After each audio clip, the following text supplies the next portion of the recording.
Sot Shqipëria është sërish në faqet e shtypit ndërkombëtar, por jo për ndonjë sukses të dukshëm në integrimin evropian, apo për ndonjë reformë që ndryshon realitetin e përditshëm të qytetarit. Dy media të njohura, Euronews dhe Balkan Inside, e kanë vendosur Tiranën në lupë për dy tema që duken të largëta në pamje të parë, por që në thelb flasin për të njëjtën gjë, iluzionin e modernitetit që shërben si mbulesë për mungesën e substancës.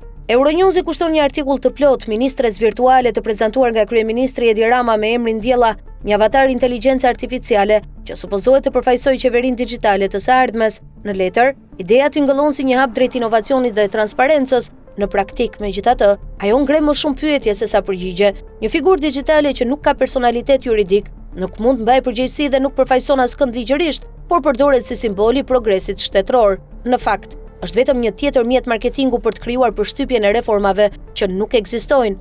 Euronews e shpreh me diplomaci, por e kupton qartë çdo lexues që ditë lexoj mes rreshtave, pas këtij spektakli futurist, fshihet një administratë e lodhur, një burokraci e politizuar dhe një sistem që reagon ndaj kritikave me fasad, jo me përmirësim.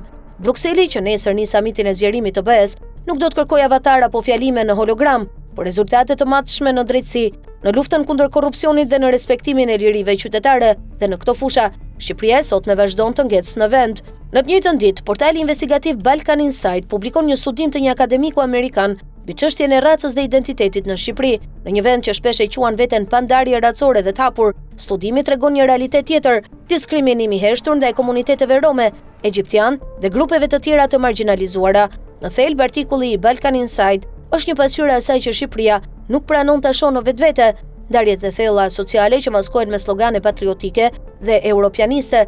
Qeveria shqiptare përpiqet të ndërtojë imazhin e një vendi modern, por realiteti që përjetohet nga qytetari i zakonshëm mbetet po ai një tranzicioni të pambaruar, ku varfëria, përjashtimi dhe mungesa e meritokracisë janë më të forta se çdo premtim politik.